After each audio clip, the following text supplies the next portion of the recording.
السلام عليكم ورحمة الله وبركاته. إن الحمد لله نحمده ونصلي على رسوله الكريم. أما بعد، عن أبي هريرة رضي الله عنه قال قال رسول الله صلى الله عليه وسلم استوصوا بالنساء خيرا فإنهن خلقن من ضلع وإن أعوج ما في الضلع أعلاه فإن ذهبت تقيمه كسرته. متفق عليه. وعن حكيم بن معاوية عن أبيه قال قلت يا رسول الله ما حق زوجة أحدنا عليه؟ قال تطعمها إذا طعمت وتكسوها إذا اكتسيت ولا تضرب الوجه ولا تقبح ولا تهجر إلا في البيت. أخرجه أبو داود. சங்கைக்குரிய கண்ணியத்துக்குரிய அல்லாஹுடைய நல்லடியார்களே, இறையன்பு சகோதரர்களே, இஸ்லாமிய மார்க்கத்தில் ஒரு மனிதனுடைய வாழ்க்கையை வாழுவதற்கு தேவையான எல்லா அம்சங்களையும் மிக துல்லியமாக மிக அழகாக சொல்லித் தருகிறது. அந்த வகையிலே ஒரு மனிதனுடைய குடும்ப வாழ்க்கை இவ்வாறாக இருக்க வேண்டும். தனது மனைவியோடு உண்டான அவனுடைய உறவுகள், நடத்தைகள், குணாதிசயங்கள் என்ன முறையில் அமைய வேண்டும் என்பது சம்பந்தமாக நபியுல்லாஹி ஸல்லல்லாஹு அலைஹி வஸல்லம் அவர்கள் வழிகாட்டி இருக்கக்கூடிய சில ஹதீஸ்களை நாங்கள் இன்று பார்ப்போம். ஹஜ்ரத் அபூ ஹுரைரா ரலியல்லாஹு அன்ஹு அவர்கள் சொல்லுகிறார்கள், அல்லாஹ்வுடைய தூதர் ஸல்லல்லாஹு அலைஹி வஸல்லம் அவர்கள் சொன்னார்கள், இஸ்தௌசு பின் நிசாஇ கைரா, உங்களுடைய பெண்களுக்கு நலவை நாடுங்கள், அவர்களுக்கு நலவை கொண்டு புத்திமதி சொல்லுங்கள். ஏனென்றால் நிச்சயமாக அவர்கள் வளைந்த விலா எலும்பால் படைக்கப்பட்டவர்கள். ஆதம் அலைஹிஸ்ஸலாத்து வஸ்ஸலாம் அவருடைய முள்ளந்தண்டால தான் என்ன செஞ்சாங்க? ஹவ்வா அலைஹிஸ்ஸலாத்து வஸ்ஸலாம் அவங்க படைக்கப்பட்டிருக்கிறாங்க.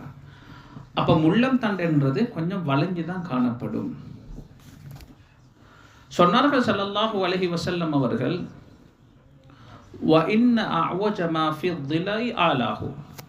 அந்த விலா எலும்பிலே வளைந்த பகுதி மேலே இருக்கக்கூடிய அந்த பகுதியாக காணப்படுகிறது.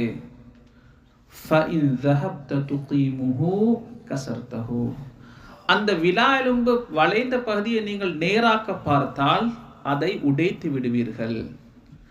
அப்ப பெண்கள் என்றவர்கள் அவர்கள்கிட்ட கொஞ்சம் வளைவு இருக்கத்தான் செய்யும்.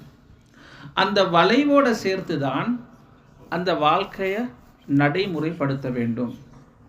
நான் ஆம்புல எனக்கெல்லாம் மேலும் சரியா 100க்கு 100 சரியாக்கணும் அப்படின்னு சொல்லி ஒரே தடவையில நேராக்க போனீங்கன்னு சொன்னா உடைஞ்சு போயிடுவாங்க, உடைச்சிடுவீங்க. அதே நேரத்தில் அப்படியே அவங்களோட பாட்டில் விட்டு போட்டேன்டா புத்திமதி சொல்றதும் இல்லை, என்ன தவறு செஞ்சாலும் அப்படியே பார்த்துக்கிட்டீக்கிற அப்படி என்றா அந்த விலா எலும்பு அப்படி கூனி இன்னும் வளைந்ததாக மாறிவிடும் என்பதையும் நாங்கள் புரிந்து கொள்ள வேண்டும். எனவே பெண்களுக்குரிய அழகு அவர்களுடைய குறைபாட்டில் தான் நீக்குது. அந்த குறைபாடோட தான் சில விஷயங்கள் அவங்க அப்படி தான் நீப்பாங்க. அதோடு சேர்த்து ஆண்கள் என்ன செய்ய வேண்டும்? அழகான முறையில் புத்திமதிகள். இஸ்தௌசு பின் நிசாஇ கைரா என்பதை ஸல்லல்லாஹு அலைஹி வஸல்லம் சொன்னாங்க. நலவுகளை சொல்லி கொடுத்து கொண்டே இருக்கணும், நலவின் பக்கம் அழைத்து கொண்டே இருக்கணும், அவர்களுக்கு நல்ல வசீகத்துகளை சொல்லி கொடுத்து கொண்டே இருக்கணும் என்பதை ஸல்லல்லாஹு அலைஹி வஸல்லம் அவங்க சொல்லி காட்டினாங்க. இந்த ஹதீஸ் புகாரிலையும் முஸ்லிமிலையும் பதிவு செய்யப்பட்டிருக்குது. அதே போல ஹக்கீம் இப்னு முஆவியா ரலியல்லாஹு அன்ஹு அவங்களோட வாப்பா சொல்றாங்க, நான் ரசூல் ஸல்லல்லாஹு அலைஹி வஸல்லம் அவர்களிடத்தில் சொன்னேன், அல்லாஹ்வுடைய தூதரே, ஹக்கு ஜௌஜத்தி அஹதினா அலைஹ், ஒரு கணவன் தனது மனைவிக்கு செலுத்த வேண்டிய கடமைகள் என்ன அல்லாஹ்வுடைய தூதரே அப்படின்னு சொல்லி கேட்டேன். ஸல்லல்லாஹு அலைஹி வஸல்லம் அவர்கள் பதில் சொன்னார்கள், துத்இமுஹா இதா தஇம்த, மனைவிக்கு செய்ய வேண்டிய கடமை என்ன தெரியுமா? நீங்கள் சாப்பிட்டா அதே சாப்பாட்டை மனைவிக்கும் கொடுக்கணும். தனியே போய்த்து ஹோட்டலில் சாப்பிட்டு வர இல்லை, போய்த்து சாப்பிட்டாலும் கொஞ்சம் எடுத்துக்கிட்டு வரணும். வதக்ஸூஹா இதக்தஸைத, நீங்கள் ஆடை அணிந்தால் அவளுக்கும் ஆடை அணிவிக்க வேண்டும்.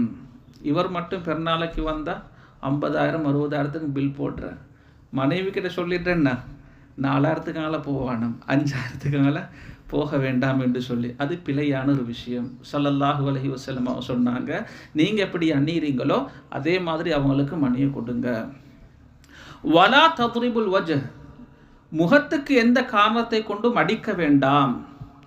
வலா துகப்பிஹ், மனைவியை வெறுக்க வேண்டாம், கேவலப்படுத்த வேண்டாம். சில பேர் இருக்கிற மக்களிடம் முன்னுக்கு ஜோக்குக்கு என்று சொல்லி என்ன செய்கிறது, மனைவியை கேவலப்படுத்துறது. ஆனால் இஸ்லாம் அதை திட்ட தெளிவான ஹதீஸில் எங்களுக்கு தடை செஞ்சுக்கிறார். ஜோக் பண்ணுறதெல்லாம் என்ன செய்யணும், தனக்குள்ளே இருக்கணும், ஜோக் பண்ண தான் வேணும். ஆனால் அவட மறுவாது இல்லாமல் போகிற மாதிரி, அவள் கேவலப்படுத்துகிற மாதிரியான ஜோக்குகளை கூட தவிர்த்து கொள்ளணும் என்றது இந்த வாசகம் எங்களுக்கு சொல்லித்தருது. அதே நேரத்திலே வலா தஹ்ஜுரு இல்லா ஃபில் பைத், வீட்டிலே அன்றி அவளோட கடிந்து கொள்ளக்கூடாது. அப்போ இந்த நேரம் கடிந்து கொண்டும் என்றால் இந்த ஹதீஸ் சொல்லுது. அப்படி இல்லை. இஸ்லாமிய மார்க்கம் மனித இயல்போடு சேர்ந்து போகக்கூடிய மார்க்கம். பொதுவாக குடும்பம் என்று சென்றா சில சந்தர்ப்பங்களை கடிந்து கொள்ள வேண்டிய சந்தர்ப்பங்கள், கோவதாவங்கள் வரத்தான் செய்யுது. அப்படி வரக்கூடிய நேரத்தில் கூட அதை ரூமுக்குள்ளே வச்சுக்கொள்ளணும். என்ன சொல்றது, என்ன சொல்லுது ஹதீஸ், வலா தஹ்ஜுரு இல்லா ஃபில் பைத், அது வீட்டுக்குள்ளே அடங்கிடணும். பிரச்சனைக்குள்ள கணவனுக்கு மனைவிக்கும் பிரச்சனை வர நேரம் அதை தாங்கள் அழகான முறையில் பேசி கதைச்சி அந்த பிரச்சனையை சோல்வ் பண்ணி கொள்ளணும் என்றது தான் இந்த ஹதீஸுடைய வசனம் சொல்லுது. அப்படி இல்லாமல் இதை வெளியே கொடுத்தேன்டா, அவங்களோட மூவாப்மார் பேச, அவங்களோட சகோதரர்கள் பேச, இவங்களோட மூவாப்மார் பேச, இவங்களோட சகோதரர்கள் பேச, 10% இருந்த பிரச்சனை 100% மாறி கடைசி குடும்பம் எங்கேயோ போயிடும். நிறைய குடும்பங்களில் பிரச்சனை இந்த ஹதீஸ்களை சரியாக படித்து இது படிக்கு வாழாதது தான். ஒரு சின்ன பிரச்சனை ஒன்று வாழ நேரத்தில் எல்லாருக்கும் தலை போட்டு விட்றார்.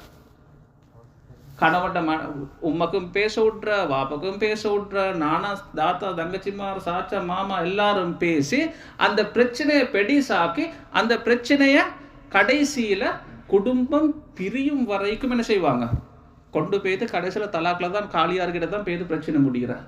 அதனால் இந்த ஹதீஸுடைய வசனம் மிக மிக முக்கியமானது. தங்களுக்குள்ள பிரச்சனை வந்தேன்டா ஸல்லல்லாஹு அலைஹி வஸல்லம் சொன்னாங்க, வலா தஹ்ஜுர் இல்லா ஃபில் பைத், வீட்டுக்குள்ளே முடிவு கொள்ளணும். உங்களோட பிரச்சனை ரூமுக்குள்ளே நீங்கள் பேசி என்ன செஞ்சிடுங்க, சோல்வ் பண்ணிக்கோங்க. இது எந்த அளவுக்கு ஒரு பொருத்தமான வசனம் என்று சொல்லி பாருங்க. 1400 வருஷங்களுக்கு முன்னால் எந்த அளவுக்கு குடும்பவியலை ஸல்லல்லாஹு அலைஹி வஸல்லம் அவங்க சொல்லி தந்திருக்கிறாங்கன்றதை பாருங்க. இந்த ஹதீஸ் அபூதாவுதில் பதிவு செய்யப்பட்டிருக்குது. அன்பானவர்களே, அல்லாஹ்வின் நல்லடியார்களே, இன்னும் ஒரு ஹதீஸ் வருது. ஹஜ்ரத் அபூ ஹுரைரா ரலியல்லாஹு அன்ஹு அவங்க சொல்றாங்க, அல்லாஹ்வுடைய தூதர் ஸல்லல்லாஹு அலைஹி வஸல்லம் அவங்க சொன்னாங்க, வலா லா யஃப்ருக்கு முஃமினுன் முஃமினத்தன் இன் கரிஹ மின்ஹா ஹுலுகன் ரதிய மின்ஹா ஆஹர், அஹ்ரஜஹு முஸ்லிம். ஒரு முஃமினான ஆண் ஒரு முஃமினான பெண்ணோடு கோபிக்காமல் இருக்கட்டும். அதாவது கணவன் மனைவி எப்போதும் வெறுக்காம கோபம் கொள்ளாமல் இருக்கட்டும். இன் கரிஹ மின்ஹா ஹுலுகன் ரதிய மின்ஹா ஆஹர், மனைவிடத்திலே ஒரு கெட்ட குணம் இருந்தேன்டா, ஒரு கெட்ட குணம், நீங்க அந்த குணத்தை வெறுக்கிறீங்க, அவளுக்கிட்ட ஒரு நல்ல குணம் இருக்கும், அந்த குணத்தை நீங்க புரிஞ்சுக்கோங்க. இன்றைக்கு நிறைய பேர் இருக்கிறாங்க, மனைவி கிட்ட 99 நல்ல குணங்கள் இருக்கும், ஆனால் ஏதோ ஒரு மனிதர் என்ற அமைப்பில் தவறுகள் குறைபாடுகள் இல்லாத மனிதர் உலகத்தில் எங்கேயும் இல்லை. அந்த ஒரே ஒரு விஷயத்தை வச்சு 99ஐயும் மறந்துடுற. அதே மாதிரி தான் பெண்கள். இந்த விஷயத்தில் பெண்கள் கூட கணவன் எல்லாத்தையும் செஞ்சுப்பாரு, ஏதாவது ஒன்றை விட்டுட்டு என்ன சொல்லிடுவாங்க, நீங்கள் எனக்கு என்ன செஞ்சிருக்குது, வாழ்க்கையில் நீங்கள் எனக்கு என்ன செஞ்சிருக்கிறீங்க என்று சொல்லி வாய்க்குசம் கேட்டுடுவாங்க. அது பெண்களுடைய ஒரு குணம். எனவே ஆண்களாக இருந்தாலும் சரி பெண்களாக இருந்தாலும் சரி, இந்த ஹதீஸில் பெண்கள் குறிப்பிடப்பட்டிருக்கிறாங்க. ஒரு ஆண் பெண்ணிடத்திலே கெட்ட ஒரு குணத்தை கண்டால் அவளுடைய நல்ல ஒரு குணத்தை யோசித்து கொள்ளட்டும், அதை யோசித்து இதை மறந்துடட்டும் அப்படி என்று சொல்லி ஸல்லல்லாஹு அலைஹி வஸல்லம் அவங்க அந்த குடும்பவியலை அழகான முறையில் ஊட்டி பாதுகாத்து கொண்டு போவதற்கான வழியை சொல்லி தந்திருக்கிறாங்க. இந்த ஹதீஸ் முஸ்லிமிலே பதிவு செய்யப்பட்டிருக்குது. அன்பானவர்கள், அல்லாஹ்வின் நல்லடியார்களே, இன்னும் ஒரு அழகான ஹதீஸ் ஹஜ்ரத் அபூ ஹுரைரா ரலியல்லாஹு அன்ஹு அவங்க சொல்றாங்க, அல்லாஹ்வுடைய தூதர் ஸல்லல்லாஹு அலைஹி வஸல்லம் அவங்க சொன்னாங்க, அக்மலுல் முஃமினீன ஈமானன் அஹ்ஸனுஹும் ஹுலுகா. ஒரு பூர்த்தியான முஃமின் யார் என்று சொன்னா, ஈமான் பூர்த்தியான அமைப்பில் இருக்கக்கூடிய ஒரு முஃமின் யார் என்றா நல்ல குணமுள்ளவர் தான். அந்த ஹதீஸை தொடர்ந்து சொன்னாங்க, வஹியாருக்கும் ஹியாருக்கும் லினிசாஇஹிம். உங்களில் நல்ல மனிதன் யாரு தெரியுமா? நல்ல மனிதனுக்கு வரைவிலக்கணம் என்ன? ஊரெல்லாம் அவரை நல்லது சொல்லுது. ஊரில் அவர் விட்டா நல்லவர் வேறு யாரும் இல்லை. அள்ளி அள்ளி வாரி வாரி என்ன செய்கிறது? கொடுக்கறது ஊருக்கு தான். ஆனால் மனைவி கிட்ட போய் கேட்டால் அவ்வளோதான். இவர் நல்லவராக இருக்க முடியுமா என்று கேட்டால் இவர் நல்லவர் அல்ல. ஸல்லல்லாஹு அலைஹி வஸல்லம் அவர்கள் நல்லவருக்கு சொல்லக்கூடிய வரைவிலக்கணம், வஹியாருக்கும் ஹியாருக்கும் லினிசாஇஹிம். உங்களில் மிகவும் சிறந்தவர் யார் என்றால் உங்களுடைய மனைவிமார்களுக்கு சிறந்தவர் தான் உங்களில் மிகவும் சிறந்தவர் என்பதாக ஸல்லல்லாஹு அலைஹி வஸல்லம் அவர்கள் சொல்லி தந்தார்கள். எனவே அன்பானவர்களே, அல்லாஹ்வின் நல்லடியார்களே, இப்படியான குடும்பவியல் சம்பந்தப்பட்ட ஹதீஸ்களை நாங்கள் இன்ஷா அல்லாஹ் அதிகமாக தேட வேண்டும், படிக்க வேண்டும். இந்த ஹதீஸ்களை படித்து நாங்கள் எங்களுடைய வாழ்க்கையில் நடைமுறைப்படுத்துகின்ற போது அழகான, சந்தோஷமான, நிம்மதியான குடும்ப வாழ்க்கை எங்களுக்கு அமையும் என்பதில் அணுவளவும் சந்தேகம் கிடையாது. அல்லாஹ் ஜல்ல சுப்ஹானஹு தஆலா எங்கள் அனைவருடைய வாழ்க்கையும் சுபீட்சமானதாக, சந்தோஷமானதாக ஆக்கி அருள் புரிவானாக. வ ஆஹிரு தஅவானா அனில் ஹம்துலில்லாஹி ரப்பில் ஆலமீன்.